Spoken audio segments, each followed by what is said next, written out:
इस वीडियो को अंत तक जरूर देखना, क्योंकि आज जो सत्य मैं आपको बताने वाला हूँ वह शायद आपकी पूरी जिंदगी देखने का तरीका बदल दे। क्या आपने कभी सोचा है कि कुछ लोग सब कुछ होते हुए भी अचानक सब कुछ खो देते हैं? धन होता है, शक्ति होती है, सम्मान होता है, लोग उनके सामने झुकते हैं, फिर भी एक दिन वही व्यक्ति अकेला रह जाता है। ऐसा क्यों होता है? क्या यह केवल भाग्य का खेल है, या फिर हमारे भीतर कोई ऐसी अदृश्य शक्ति जन्म लेती है जो धीरे धीरे हमारी अपनी ही दुनिया को तोड़ने लगती है? सबसे आश्चर्य की बात यह है कि यह शक्ति बाहर से नहीं आती, यह हमारे अपने मन के भीतर पैदा होती है, और जब तक इंसान उसे पहचानता है तब तक बहुत देर हो चुकी होती है। जरा अपने जीवन की ओर देखिए। क्या कभी ऐसा हुआ कि किसी की सलाह आपको बुरी लग गई, किसी की सफलता देखकर मन में हल्की सी जलन हुई, या फिर आपने मन ही मन सोचा मुझसे बेहतर कौन जानता है? यदि ऐसा कभी भी हुआ है तो आज की यह चर्चा केवल एक कहानी नहीं बल्कि आपके अपने मन का दर्पण बनने वाली है। क्योंकि मनुष्य का सबसे बड़ा शत्रु अक्सर उसके सामने खड़ा नहीं होता, वह उसके भीतर बैठा होता है। वह धीरे धीरे हमारी सोच बदलता है, हमारे निर्णय बदलता है, हमारे रिश्ते बदलता है, और अंत में हमारा भविष्य भी बदल देता है। सबसे विचित्र बात यह है, जिसे इंसान अपनी सबसे बड़ी ताकत समझता है, वही उसके पतन की पहली सीढ़ी बन सकती है। इतिहास गवाह है, कई महान राजा, असंख्य विद्वान, अनेक योद्धा और असाधारण प्रतिभा वाले लोग किसी बाहरी शत्रु से नहीं हारे, वे अपने ही भीतर जन्मी एक अदृश्य कमजोरी से हार गए। वह कमजोरी तलवार से नहीं दिखती, न आंखों से दिखाई देती है, न किसी मशीन से मापी जा सकती है, लेकिन उसके प्रभाव से पूरे जीवन की दिशा बदल जाती है। आज आधुनिक मनोविज्ञान भी एक रोचक बात बताता है। जब इंसान बार बार अपनी ही श्रेष्ठता की भावना में जीने लगता है तो उसका मस्तिष्क धीरे धीरे ऐसी जानकारी स्वीकार करना बंद कर देता है जो उसकी छवि को चुनौती देती हो। वह केवल वही सुनना चाहता है जो उसे अच्छा लगे। यहीं से सीखना रुक जाता है, और जिस दिन सीखना रुकता है उसी दिन पतन की यात्रा शुरू हो जाती है। हैरानी की बात यह है, इंसान को इसका पता भी नहीं चलता। उसे लगता है वह पहले से अधिक बुद्धिमान हो गया है, जबकि सच्चाई इसके ठीक विपरीत होती है। यही वह रहस्य है जिसे हमारे आर्ष मुनियों ने हजारों वर्ष पहले समझ लिया था। उन्होंने देखा कि मनुष्य का सबसे बड़ा युद्ध दुनिया से नहीं, अपने भीतर उठने वाले अहंकार से होता है। जय श्री कृष्ण दोस्तों, मैं हूं विनय, और आज हम बात करेंगे अहंकार और पतन के गहरे संबंध के उस रहस्य की जिसे भारतीय आध्यात्मिक परंपरा, महान संतों और आधुनिक विज्ञान ने अलग अलग शब्दों में समझाया, लेकिन जिसका अर्थ एक ही है। इस यात्रा में हम जानेंगे कि अहंकार जन्म कैसे लेता है, वह हमारी सोच को कैसे कैद कर देता है, क्यों बड़े बड़े लोग उसी के कारण गिर जाते हैं, और सबसे महत्वपूर्ण, कैसे एक साधारण व्यक्ति भी बिना जाने उसी रास्ते पर चल पड़ता है। लेकिन अंत में मैं आपको वह अंतिम सत्य बताऊंगा जिसे समझ लेने के बाद शायद आप कभी भी सफलता, सम्मान और शक्ति को पहले जैसी नजर से नहीं देख पाएंगे। क्योंकि असली विजय दूसरों को हराने में नहीं, अपने भीतर छिपे उस अदृश्य शत्रु को पहचानने में है, जो मुस्कुराते हुए धीरे धीरे हमारे जीवन की नींव कमजोर करता रहता है। अब प्रश्न यह है, यदि अहंकार इतना विनाशकारी है तो फिर वह जन्म कैसे लेता है? क्या वह केवल घमंड से पैदा होता है, या उसके पीछे मन की कोई और गहरी परत छिपी हुई है? यही रहस्य अगले भाग में खुलने वाला है। अहंकार की सबसे बड़ी चाल ये नहीं है कि वह हमें दूसरों से बड़ा महसूस कराता है, उसकी सबसे खतरनाक चाल ये है कि वह हमें अपने बारे में सच देखने ही नहीं देता। एक क्षण के लिए अपने दिन की शुरुआत याद कीजिए। सुबह उठते ही यदि कोई आपकी आलोचना कर दे तो क्या होता है? दिल की धड़कन थोड़ी तेज हो जाती है, चेहरा बदल जाता है, मन तुरंत अपना बचाव करने लगता है। हम सोचते हैं उसने मेरी बात समझी ही नहीं, लेकिन बहुत कम लोग ये पूछते हैं क्या उसकी बात में थोड़ा भी सत्य हो सकता है? यहीं से आत्मचिंतन समाप्त होने लगता है। उपनिषदों की परंपरा में एक सुंदर विचार मिलता है, मनुष्य को सबसे पहले स्वयं का साक्षी बनना सीखना चाहिए, क्योंकि जो स्वयं को देख सकता है वही स्वयं को बदल सकता है, और जो केवल दूसरों को देखता रहता है वह धीरे धीरे अपने ही दोषों का अंधा हो जाता है। आधुनिक न्यूरोसाइंस भी एक रोचक बात बताती है, जब कोई व्यक्ति अपनी पहचान से जुड़ी बातों पर खतरा महसूस करता है तो मस्तिष्क का भावनात्मक भाग पहले सक्रिय हो जाता है और तर्क बाद में। इसीलिए आलोचना सुनते ही हम समझने से पहले प्रतिक्रिया दे देते हैं। ये केवल आदत नहीं, मस्तिष्क की स्वाभाविक प्रक्रिया है, लेकिन आध्यात्मिक साधना इसी स्वाभाविक प्रतिक्रिया को जागरूकता में बदलना सिखाती है। अब एक छोटी सी घटना देखिए। एक कार्यालय में दो कर्मचारी थे, दोनों समान प्रतिभाशाली थे। एक ने हर सुझाव को ध्यान से सुना, गलतियां स्वीकार की और धीरे धीरे आगे बढ़ता गया। दूसरा हर सलाह को अपमान समझता रहा। उसे लगता था लोग उसकी क्षमता पर संदेह कर रहे हैं। कुछ वर्षों बाद पहला व्यक्ति नेतृत्व की भूमिका में पहुंच गया, दूसरा वहीं का वहीं रह गया। दोनों के बीच अंतर प्रतिभा का नहीं था, अंतर था अपने भीतर झांकने की क्षमता का। चाणक्य ने भी एक गहरी बात समझाई थी, जिस राजा के आसपास केवल उसकी प्रशंसा करने वाले लोग रह जाते हैं, उसका राज्य अधिक समय तक सुरक्षित नहीं रहता, क्योंकि जहां केवल प्रशंसा होती है वहां सत्य धीरे धीरे विदा हो जाता है। यही नियम परिवार पर भी लागू होता है, दोस्ती पर भी और हमारे अपने मन पर भी। यदि हम केवल वही सुनना चाहते हैं जो हमें अच्छा लगे, तो हम सच से दूर होते जाते हैं। अब एक और संकेत पहचानिए। क्या आपको कभी ऐसा लगता है कि जब कोई दूसरा सफल होता है तो मन तुरंत उसकी कमियां खोजने लगता है? तो उसकी किस्मत अच्छी थी, तो उसे सही लोग मिल गए, तो वह उतना योग्य नहीं है। यदि ऐसा होता है तो ये केवल ईर्ष्या नहीं, कई बार यह अहंकार का बचाव होता है, क्योंकि अहंकार दूसरों की सफलता को स्वीकार नहीं कर पाता। उसे डर लगता है कि कहीं उसकी बनाई हुई श्रेष्ठता की छवि टूट न जाए। गौतम बुद्ध ने कहा था, दूसरे का प्रकाश तुम्हारे प्रकाश को कम नहीं करता, लेकिन अहंकार हर दीपक को प्रतियोगी समझता है। यहीं से मन अशांत होने लगता है। अब अपने जीवन का एक शांत क्षण याद कीजिए, जब आपने बिना किसी तुलना के सिर्फ अपना काम किया था। उस समय मन कितना हल्का था। क्यों?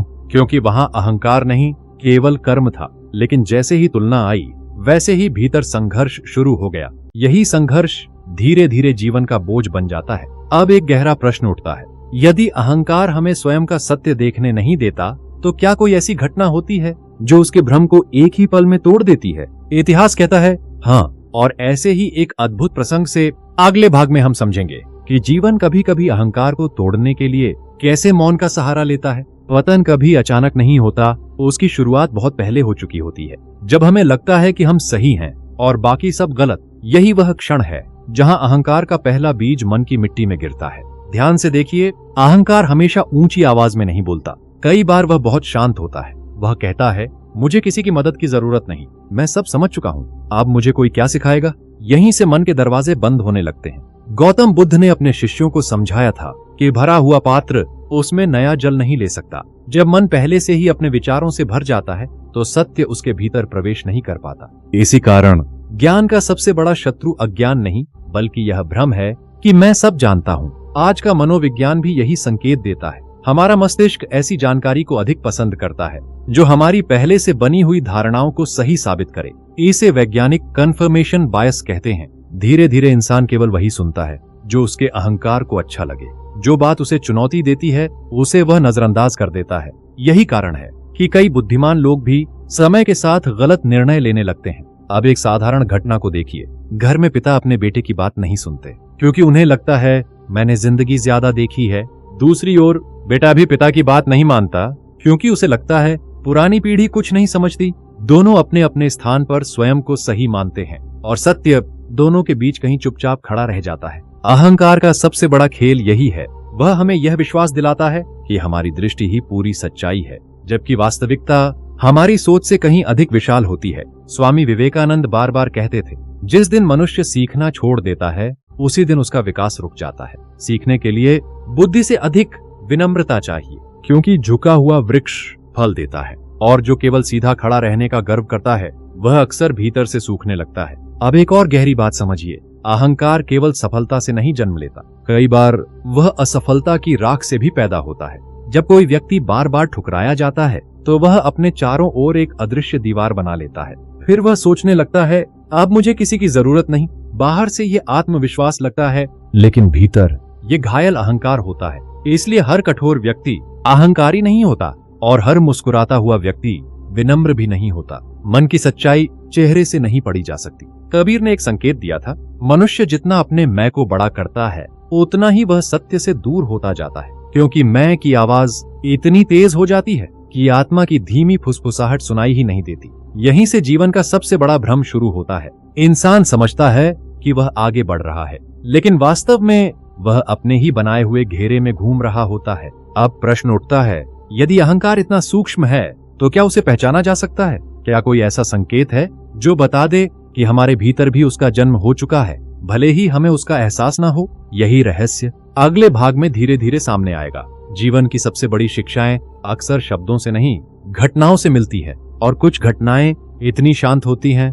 कि उस समय उनका अर्थ समझ में नहीं आता, लेकिन वर्षों बाद वही घटना हमारी पूरी सोच बदल देती है। एक बार एक अत्यंत प्रसिद्ध शिल्पकार था। उसकी बनाई हुई मूर्तियां दूर दूर तक सराही जाती थीं। राजा भी उसकी प्रशंसा करता था, नगर के लोग भी। धीरे धीरे उसने अपनी कला को ईश्वर का उपहार मानना छोड़ दिया और अपनी निजी महानता मानने लगा। अब वह किसी शिष्य की सलाह नहीं सुनता था। यदि कोई छोटी सी त्रुटि भी बताता तो वह मुस्कुराकर कह देता, तुम अभी उस स्तर तक पहुंचे ही नहीं हो जहां मेरी कला को समझ सको। एक दिन उसने अपनी सबसे महान मूर्ति बनाने का निश्चय किया। महीनों तक परिश्रम किया। हर रेखा, हर आकार, हर भाव उसे पूर्ण लगता था। जब मूर्ति तैयार हुई, पूरा नगर उसकी प्रशंसा करने लगा, लेकिन वहां एक वृद्ध साधु भी खड़ा था। वह कुछ नहीं बोला, सिर्फ मूर्ति को देखता रहा। शिल्पकार उसके पास पहुंचा और गर्व से पूछा, कैसी लगी मेरी कृति? साधु ने मुस्कुराकर केवल इतना कहा, पत्थर सुंदर है, लेकिन तुम्हारा मन उससे भी कठोर हो गया है। बस इतना ही, कोई लंबा उपदेश नहीं, कोई आलोचना नहीं, सिर्फ एक वाक्य। शिल्पकार हंसकर वहां से चला गया। उसे लगा यह साधु उसकी प्रतिभा से ईर्ष्या करता है, लेकिन उसी रात वह उस वाक्य को भूल नहीं पाया। बार बार वही शब्द उसके भीतर गूंजते रहे,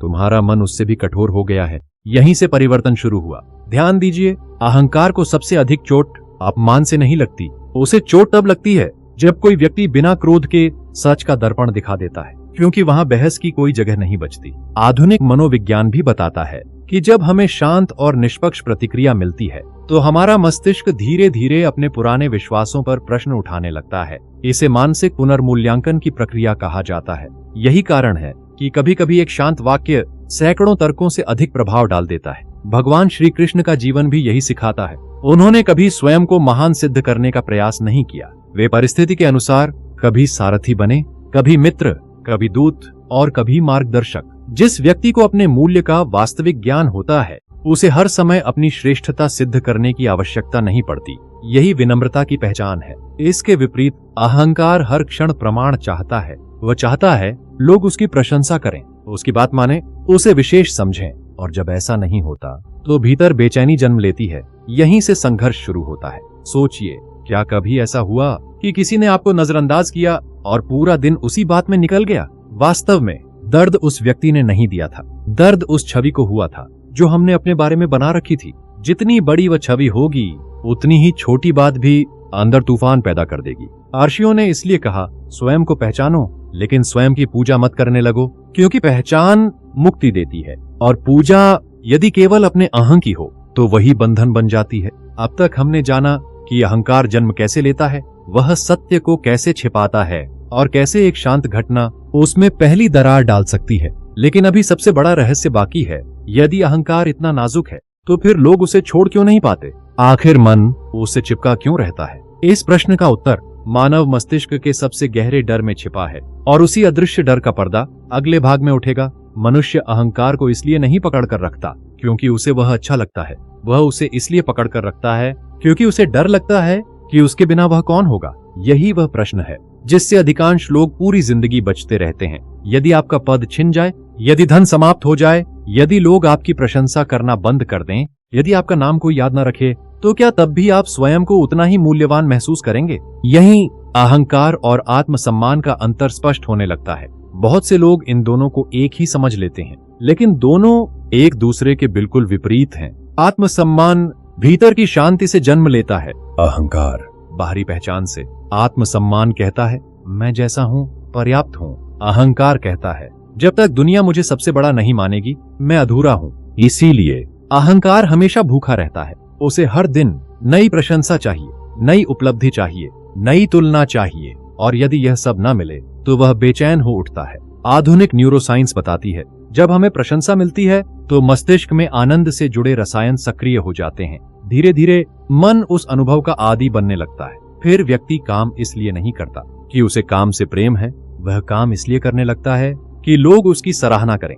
यहीं से कर्म साधना नहीं रहता, प्रदर्शन बन जाता है। यही कारण है कि कुछ लोग सोशल मीडिया पर एक छोटी सी आलोचना से टूट जाते हैं और एक छोटी सी प्रशंसा से आसमान पर पहुंच जाते हैं। उनका मन दूसरों की उंगलियों से नियंत्रित होने लगता है। कभी लाइक बढ़े तो खुशी, कभी कम हुए तो बेचैनी। क्या सचमुच हमारा मूल्य दूसरों की प्रतिक्रिया से तय होना चाहिए? स्वामी विवेकानंद कहते थे, जिस मनुष्य की शक्ति भीतर से आती है उसे बाहरी तालियों की आवश्यकता नहीं होती। तालियां अच्छी हैं, लेकिन यदि वही हमारी पहचान बन जाए तो उनका रुक जाना हमारे भीतर का शोर बन जाता है। अब एक साधारण दृश्य देखिए। एक छोटा बच्चा रेत का महल बनाता है। वह उसे देखकर खुश होता है, लेकिन शाम होते ही लहर आती है और महल मिट जाता है। बच्चा कुछ देर रोता है, फिर मुस्कुराकर नया महल बनाने लगता है। अब उसी समुद्र किनारे एक बड़ा व्यक्ति अपना सम्मान, अपनी पहचान, अपनी सफलता, अपने पद का महल बनाता है। फर्क सिर्फ इतना है, जब जीवन की लहर उसे छूती है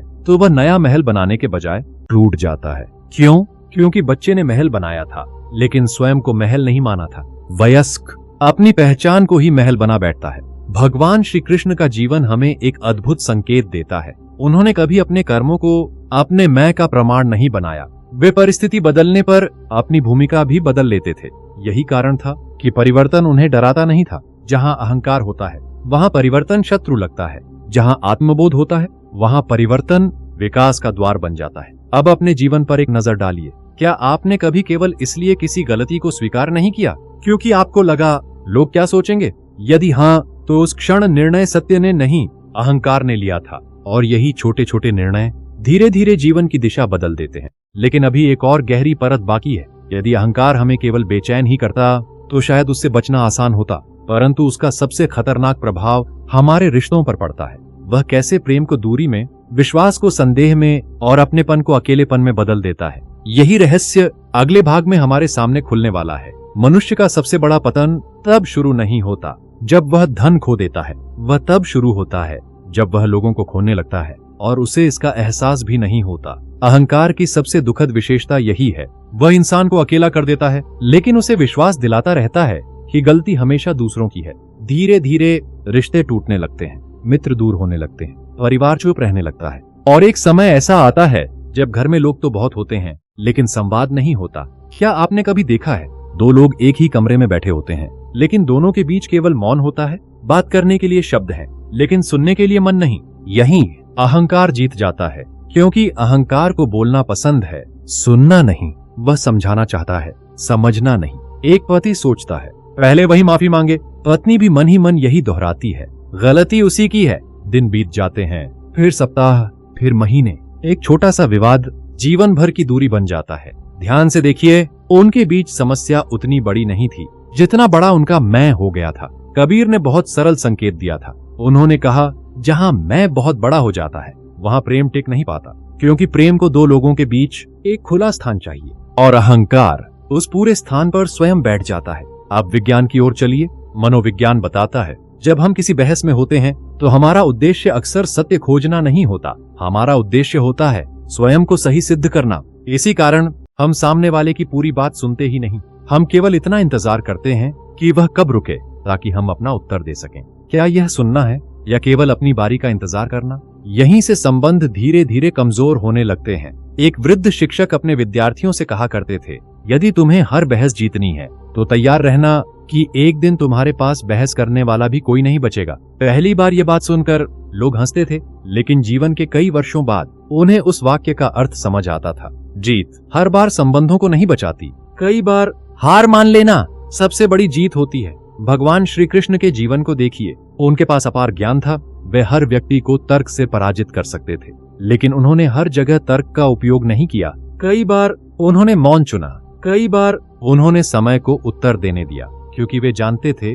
हर सत्य शब्दों से नहीं समझाया जा सकता, कुछ सत्य केवल अनुभव से ही जागते हैं। अब अपने जीवन का एक दृश्य याद कीजिए, कोई ऐसा व्यक्ति जिससे कभी आपका गहरा संबंध था लेकिन आज सिर्फ औपचारिक बातें होती हैं। क्या वास्तव में दूरी एक ही घटना से बनी थी या वर्षों तक किसी ने झुकना नहीं चाहा? अक्सर रिश्ते एक बड़े धोखे से नहीं टूटते, वे छोटे छोटे अहंकारों की अनदेखी दरारों से बिखरते हैं, और जब तक हमें इसका एहसास होता है तब तक दूसरी ओर का व्यक्ति मन से बहुत दूर जा चुका होता है। यही कारण है ऋषि मुनि कहते थे, विनम्रता केवल आध्यात्मिक गुण नहीं, यह संबंधों की रक्षा करने वाली शक्ति भी है। लेकिन अब एक और प्रश्न उठता है, यदि अहंकार रिश्तों को तोड़ देता है तो फिर कुछ लोग अपना सब कुछ खो देने के बाद भी उसे क्यों नहीं छोड़ पाते? आखिर कौन सी अदृश्य जंजीर मनुष्य को उसके अपने ही पतन से बांधे रखती है? इस गहरे रहस्य का द्वार अगले भाग में खुलेगा। कभी कभी जीवन हमें गिराकर सजा नहीं देता, वह हमें गिराकर हमारा वास्तविक चेहरा दिखाता है। यही वह क्षण होता है जहां अधिकांश लोग दो रास्तों में से एक चुनते हैं। पहला, वे अपनी गलती स्वीकार करते हैं और भीतर से बदलने लगते हैं। दूसरा, वे पूरी दुनिया को दोष देते हैं और अहंकार को और मजबूत कर लेते हैं। यहीं से मनुष्य का भविष्य तय होने लगता है। इतिहास में एक विचित्र बात बार बार दिखाई देती है। बहुत से साम्राज्य बाहरी आक्रमण से नहीं टूटे, वे भीतर की अंधी निश्चितता से टूटे। जब शासकों ने यह मान लिया कि अब उनसे गलती हो ही नहीं सकती, तभी पतन का समय निकट आ गया। यह केवल राजाओं की कहानी नहीं है, यह हर इंसान के मन की कहानी है। जब कोई कर्मचारी कहता है मुझे अब सीखने की जरूरत नहीं, उसी दिन उसका विकास धीमा पड़ने लगता है। जब कोई व्यापारी सोचता है मेरी सफलता कभी कम नहीं होगी, उसी दिन वह बदलती दुनिया को देखना छोड़ देता है। जब कोई साधक मान लेता है मैं आध्यात्मिक रूप से पहुंच चुका हूं, उसी क्षण उसकी साधना रुक जाती है।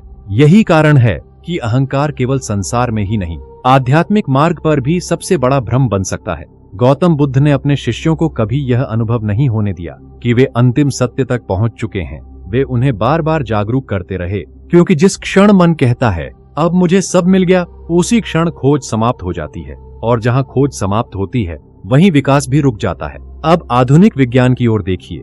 मस्तिष्क ऊर्जा बचाना चाहता है, इसलिए वह पुरानी आदतों, पुरानी मान्यताओं और पुराने निष्कर्षों को पकड़े रखना पसंद करता है। उसे हर बार नया सोचना कठिन लगता है। यदि इस स्वाभाविक प्रवृत्ति के साथ अहंकार भी जुड़ जाए तो मनुष्य केवल वही देखता है जो उसके पुराने विश्वासों को सुरक्षित रखे। यहीं से वह वास्तविकता से धीरे धीरे दूर होने लगता है। अब एक दृश्य अपने मन में लाइए। एक पर्वतारोही ऊंचे पहाड़ पर चढ़ रहा है।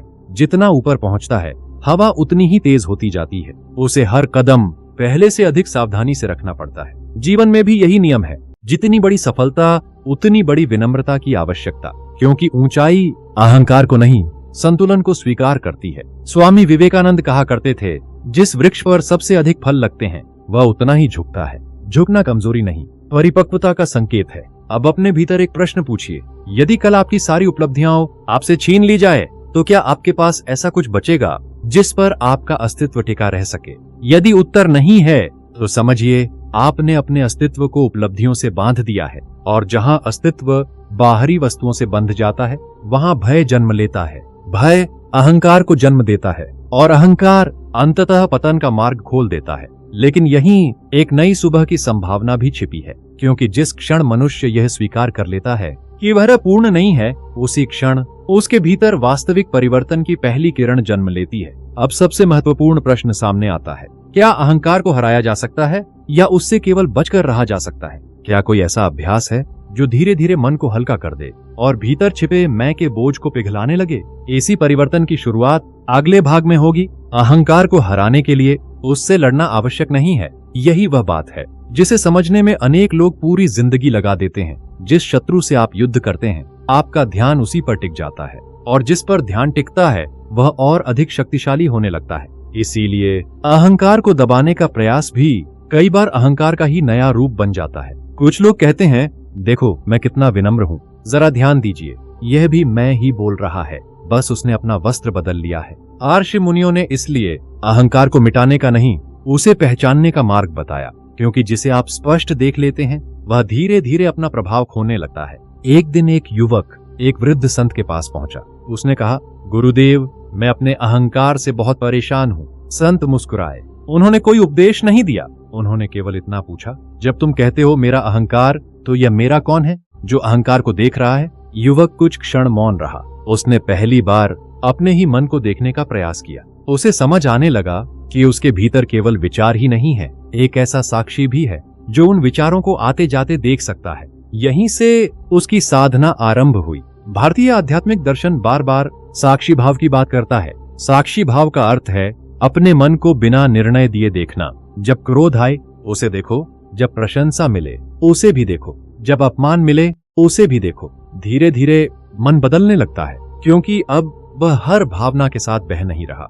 वह उसे पहचान रहा है। आधुनिक न्यूरोसाइंस में भी ध्यान और सजगता पर हुए अनेक शोध बताते हैं कि नियमित जागरूक अभ्यास मस्तिष्क के उन भागों को मजबूत करता है जो भावनाओं को संतुलित करने और आवेगपूर्ण प्रतिक्रियाओं को कम करने में सहायता करते हैं। यही कारण है कि ध्यान करने वाला व्यक्ति भावनाओं से रहित नहीं होता, लेकिन उनका दास भी नहीं रहता। अब एक साधारण उदाहरण देखिए। मान लीजिए किसी ने आपकी कठोर आलोचना कर दी। पहले आप तुरंत उत्तर देते थे, अब आप कुछ क्षण रुकते हैं, अपने भीतर उठती प्रतिक्रिया को देखते हैं, फिर स्वयं से पूछते हैं, ये क्या मैं उत्तर दे रहा हूँ या मेरा अहंकार बोलना चाहता है? यही कुछ क्षण जीवन बदल सकते हैं, क्योंकि परिवर्तन बड़े निर्णयों से नहीं, ऐसे छोटे छोटे विरामों से जन्म लेता है। भगवान श्री कृष्ण ने भी जीवन के बीच रहकर जागरूक कर्म का मार्ग दिखाया। उन्होंने संसार छोड़ने की नहीं, संसार में रहते हुए मन को स्पष्ट रखने की शिक्षा दी। यही कारण है कि वास्तविक आध्यात्मिकता भागने में नहीं, जागने में है। अब कल्पना कीजिए, यदि हर दिन सिर्फ 5 मिनट आप अपने मन को देखने लगें, तो कुछ महीनों बाद आप पाएंगे कि पहले जो बातें आपको भीतर तक हिला देती थीं, अब उनका प्रभाव कम होने लगा है। क्यों? क्योंकि आपका केंद्र दूसरों की राय से हटकर आपकी जागरूकता में आ गया है। यही वह क्षण है जहां अहंकार की पकड़ ढीली पड़ने लगती है। लेकिन एक अंतिम परीक्षा अभी बाकी है, जब जीवन आपको अत्यधिक सफलता देगा, सम्मान देगा और लोग आपकी प्रशंसा करेंगे, तब क्या आप फिर भी भीतर से शांत रह पाएंगे? यही वह कसौटी है जिस पर वास्तविक विनम्रता की पहचान होती है। और इसी अंतिम परीक्षा का रहस्य अगले भाग में हमारे सामने प्रकट होगा। मनुष्य की सबसे कठिन परीक्षा दुख के समय नहीं होती। दुख में तो लगभग हर व्यक्ति ईश्वर को याद कर लेता है। सबसे कठिन परीक्षा सफलता के शिखर पर होती है, क्योंकि वहीं अहंकार सबसे सुंदर मुखौटा पहनकर आता है। वह कभी यह नहीं कहता मैं तुम्हें गिराने आया हूँ, वह धीरे से कहता है तुमने यह सब अपनी शक्ति से पाया है। यहीं से एक सूक्ष्म परिवर्तन शुरू होता है। पहले व्यक्ति कहता था ईश्वर की कृपा से हुआ, अब वह कहता है मेरी मेहनत से हुआ। कुछ समय बाद वह कहने लगता है मेरे जैसा कोई नहीं, और अंत में वह ये मान बैठता है कि अब उसे किसी मार्गदर्शन की आवश्यकता नहीं। यही वह क्षण है जब पतन चुपचाप उसके द्वार पर आकर खड़ा हो जाता है। चाणक्य ने राजाओं के बारे में एक गहरी बात कही थी, राज्य तब तक सुरक्षित रहता है जब तक राजा स्वयं को राज्य का मालिक नहीं, उत्तरदायी संरक्षक समझता है। जिस दिन अधिकार सेवा से बड़ा हो जाता है, उसी दिन विनाश का बीज बो दिया जाता है। यह नियम केवल राज सिंहासन पर नहीं, हमारे दैनिक जीवन पर भी लागू होता है। एक शिक्षक यदि विद्यार्थियों को अपना सम्मान दिलाने का साधन समझने लगे, तो शिक्षा मरने लगती है। एक माता पिता यदि बच्चों को अपनी इच्छाओं का विस्तार समझने लगें, तो प्रेम पर नियंत्रण हावी हो जाता है। एक नेता यदि लोगों की सेवा भूलकर केवल अपनी छवि बचाने लगे, तो निर्णय समाज के लिए नहीं, अपने अहंकार के लिए होने लगते हैं। यही है अहंकार का सबसे सूक्ष्म रूप। वह जिम्मेदारी को स्वामित्व में बदल देता है। अब विज्ञान की एक रोचक बात समझिए। जिन लोगों को लगातार सफलता मिलती रहती है, वे कभी कभी अपने निर्णयों को वास्तविकता से अधिक सही मानने लगते हैं। इस प्रवृत्ति को मनोविज्ञान में अतिआत्म विश्वास का प्रभाव कहा जाता है। धीरे धीरे वे जोखिम को कम आंकते हैं, चेतावनियों को नजरअंदाज करते हैं और वही गलतियां दोहराने लगते हैं जिनसे वे पहले बचते थे। इसीलिए सफलता यदि जागरूकता के साथ न हो, तो वह स्वयं एक परीक्षा बन जाती है। अब एक किसान की कल्पना कीजिए, हर वर्ष उसकी फसल अच्छी होती रही। एक दिन उसने सोचा अब मुझे मौसम की चिंता करने की क्या आवश्यकता। उसने खेत को पहले जैसी सावधानी से देखना छोड़ दिया। बीज वही थे, जमीन वही थी, लेकिन उसका ध्यान बदल गया था और एक मौसम उसकी वर्षों की मेहनत बहा कर ले गया। उसने खेत नहीं खोया था, उसने सतर्कता खो दी थी। जीवन भी ऐसा ही है। पतन अक्सर किसी एक बड़ी गलती से नहीं आता, वह छोटी छोटी लापरवाहियों का परिणाम होता है, जो अहंकार के कारण हमें दिखाई ही नहीं देती। भगवान श्री कृष्ण के जीवन में इतनी महानता होने के बाद भी एक अद्भुत सरलता थी। वे लोगों के हृदय तक पहुंचे, क्योंकि उन्होंने स्वयं को ऊंचा दिखाने का प्रयास नहीं किया। जिसे अपनी ऊंचाई का ज्ञान होता है, उसे दूसरों को छोटा दिखाने की आवश्यकता नहीं पड़ती। यही आंतरिक स्वतंत्रता है। अब स्वयं से एक प्रश्न पूछिए, क्या आपकी सफलता आपको अधिक विनम्र बना रही है, या अधिक संवेदनशील बना रही है, या फिर धीरे धीरे आपको दूसरों से दूर कर रही है? यदि सफलता के साथ करुणा भी बढ़ रही है, तो आप सुरक्षित मार्ग पर हैं। लेकिन यदि सफलता के साथ सुनने की क्षमता कम हो रही है, तो समझिए अहंकार चुपचाप आपके भीतर स्थान बना चुका है।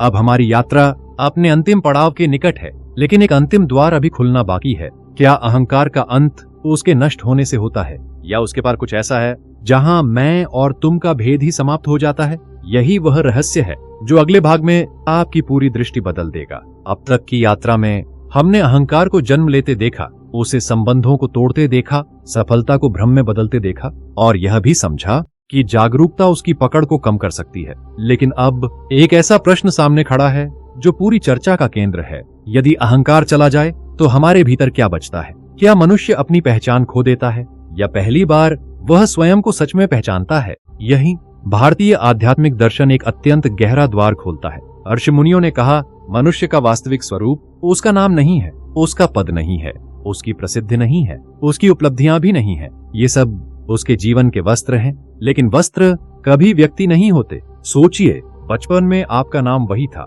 लेकिन सोच अलग थी। युवावस्था आई, शरीर बदल गया, समय के साथ रिश्ते बदले, इच्छाएं बदली, परिस्थितियां बदली, फिर भी एक चीज कभी नहीं बदली। वह थी भीतर बैठा हुआ वह मौन साक्षी जो हर परिवर्तन को देखता रहा। यही कारण है कि जब मनुष्य केवल अपने पद से जुड़ता है तो पद जाने पर टूट जाता है, जब वह केवल धन से जुड़ता है तो धन जाने पर बिखर जाता है, लेकिन जब वह अपने साक्षी भाव से जुड़ता है तो परिस्थितियां बदलती हैं। उसकी शांति नहीं, यही आंतरिक स्वतंत्रता है। गौतम बुद्ध ने राजमहल छोड़ा, लेकिन उन्होंने अपने भीतर के भय को भी छोड़ दिया। इसीलिए उनका त्याग केवल वस्तुओं का त्याग नहीं था, वह झूठी पहचान का त्याग था। कबीर ने भी संकेत दिया, मनुष्य का सबसे बड़ा बोझ उसकी पीठ पर रखा सामान नहीं, उसके मन में बैठा हुआ मैं है। जब यह मैं हल्का होने लगता है तो जीवन कठिन होते हुए भी मन भारी नहीं रहता।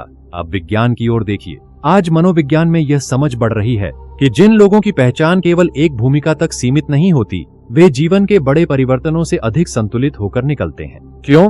क्योंकि उनका अस्तित्व किसी एक उपलब्धि पर टिका नहीं होता। यही बात संतों ने सदियों पहले अपने अनुभव से समझ ली थी। अब कल्पना कीजिए, आप एक नदी के किनारे खड़े हैं। नदी का जल हर क्षण बदल रहा है, कोई भी लहर दूसरी जैसी नहीं, फिर भी नदी बनी रहती है। हमारा जीवन भी ऐसा ही है, घटनाएं बदलती रहेंगी, लोग आएंगे, लोग चले जाएंगे, सफलता आएगी, असफलता भी आएगी, यश मिलेगा, कभी आलोचना भी मिलेगी। यदि हर लहर के साथ आप अपनी पहचान बदलते रहेंगे तो जीवन थका देगा, लेकिन यदि आप नदी की तरह बहना सीख जाए तो परिवर्तन भी शत्रु नहीं लगेगा। भगवान श्री कृष्ण ने यही जीवन जीकर दिखाया। उन्होंने परिस्थितियों को स्वीकार किया, लेकिन अपने भीतर की स्पष्टता को कभी नहीं छोड़ा। यही कारण है कि वे युद्ध भूमि में भी शांत थे और महलों में भी सरल। अब इस पूरी यात्रा का अंतिम रहस्य सिर्फ एक कदम दूर है। अगले और अंतिम भाग में हम उस सत्य को समझेंगे जिसका संकेत शुरुआत में दिया गया था। तब आपको पता चलेगा कि अहंकार वास्तव में हमारा शत्रु नहीं था, बल्कि वह एक परीक्षा थी। एक ऐसी परीक्षा जो यह देखने के लिए थी कि हम अपनी पहचान दुनिया में खोजते हैं या अपने भीतर। और जब यह रहस्य पूरी तरह स्पष्ट होगा तो शायद आप जीवन में किसी भी सफलता से मदहोश नहीं होंगे और किसी भी असफलता से टूटेंगे भी नहीं। अब हम उस अंतिम सत्य के सामने खड़े हैं जिसका संकेत इस यात्रा की शुरुआत में दिया गया था। याद कीजिए, हमने पूछा था कुछ लोग सब कुछ होते हुए भी सब कुछ क्यों खो देते हैं। आज उस प्रश्न का उत्तर स्पष्ट हो जाएगा। सच्चाई यह नहीं है कि अहंकार मनुष्य का सबसे बड़ा शत्रु है। सच्चाई इससे भी अधिक गहरी है। अहंकार एक दर्पण है। वह हमें यह दिखाता है कि हमने अपनी पहचान कहाँ बांध रखी है। यदि हमारी पहचान धन से बंधी है तो धन के जाते ही अहंकार टूट जाएगा। यदि हमारी पहचान सुंदरता से बंधी है तो समय उसे छीन लेगा। यदि हमारी पहचान पद और प्रतिष्ठा से जुड़ी है तो एक दिन परिस्थितियां उसे बदल देंगी। जीवन को छीनकर हमें दंड नहीं देता। जीवन केवल वह भ्रम तोड़ता है जिसे हम सत्य समझ बैठे थे। यही कारण है कि कुछ लोग बड़ी हानि के बाद भी और अधिक शांत हो जाते हैं, जबकि कुछ लोग एक छोटी सी आलोचना से ही बिखर जाते हैं। अंतर परिस्थितियों में नहीं होता, अंतर पहचान में होता है। भगवान श्री कृष्ण ने मनुष्य को कर्म करने की शिक्षा दी, लेकिन स्वयं को कर्म का मालिक मानने की नहीं, क्योंकि जैसे ही मन कहता है सब मैंने किया है, उसी क्षण वह उस शक्ति को भूल जाता है जिसने उसे सोचने, चलने, सीखने और अवसर पाने की क्षमता दी। गौतम बुद्ध ने राजमहल छोड़कर दुनिया से भागने का मार्ग नहीं दिखाया, उन्होंने झूठी पहचान से मुक्त होने का मार्ग दिखाया। कबीर ने अपने पूरे जीवन में किसी पद का सहारा नहीं लिया, उन्होंने मनुष्य को भीतर देखने के लिए कहा। स्वामी विवेकानंद ने बार बार समझाया, जिस मनुष्य का चरित्र महान है उसे महान कहलाने की आवश्यकता नहीं पड़ती। चाणक्य ने चेतावनी दी, जब मैं राज्य से बड़ा हो जाए तो राज्य अधिक समय तक नहीं टिकता। ध्यान दीजिए, इन सभी महापुरुषों की वाणी अलग थी, लेकिन उनका संकेत एक ही था। जिस क्षण मनुष्य स्वयं को केंद्र बना लेता है वह सत्य से दूर होने लगता है, और जिस क्षण वह स्वयं को जीवन की विशाल धारा का एक अंश समझ लेता है उसी क्षण उसके भीतर शांति उतरने लगती है। अब अपनी आंखें कुछ क्षण के लिए बंद कीजिए, अपने जीवन की सबसे बड़ी उपलब्धि को याद कीजिए, फिर अपनी सबसे बड़ी असफलता को भी याद कीजिए। दोनों स्मृतियां आज केवल यादें हैं, वे आईं और चली गईं, लेकिन जो उन्हें देख रहा है वह आज भी आपके भीतर मौजूद है। वही आपका वास्तविक केंद्र है। उसी तक पहुंचना आध्यात्मिक यात्रा है, उसी को पहचानना मुक्ति की शुरुआत है। अब शायद आपको समझ में आ गया होगा कि अहंकार और पतन का संबंध इतना गहरा क्यों है। पतन कभी केवल धन का नहीं होता, कभी केवल सम्मान का नहीं होता। सबसे बड़ा पतन तब होता है जब मनुष्य अपने वास्तविक स्वरूप को भूल जाता है। और सबसे बड़ी विजय तब होती है जब वह स्वयं को फिर से पहचान लेता है। आज से जब भी सफलता मिले तो उसे कृतज्ञता के साथ स्वीकार करना, जब भी आलोचना मिले तो उससे सीखने का अवसर खोज लेना, जब भी मन कहे मैं सबसे बड़ा हूं तो एक क्षण रुककर स्वयं से पूछना, यदि यह सब मुझसे छिन जाए तो क्या मैं फिर भी मैं रहूंगा? यदि उस दिन इस प्रश्न का उत्तर भीतर से मुस्कुराकर हाँ में आने लगे तो समझ लेना अहंकार की दीवारें गिर रही हैं और चेतना का आकाश खुल रहा है। याद रखिए, विनम्र होना स्वयं को छोटा समझना नहीं है, विनम्र होना स्वयं को सही आकार में देखना है। यही वह सत्य है जो ऋषियों ने जाना, संतों ने जिया और जिसे हर मनुष्य अपने अनुभव से जान सकता है। यदि इस वीडियो ने आपके भीतर कोई एक भी प्रश्न जगा दिया है तो समझिए आपकी जागृति की यात्रा शुरू हो चुकी है। जय श्री कृष्ण। अपने भीतर के साक्षी को कभी मत खोइए, क्योंकि संसार में जो कुछ भी बदलता है वह आपका नहीं है और जो कभी नहीं बदलता वही आपका वास्तविक स्वरूप है। इसी मौन में, इसी शांति में जीवन का सबसे बड़ा रहस्य छिपा है।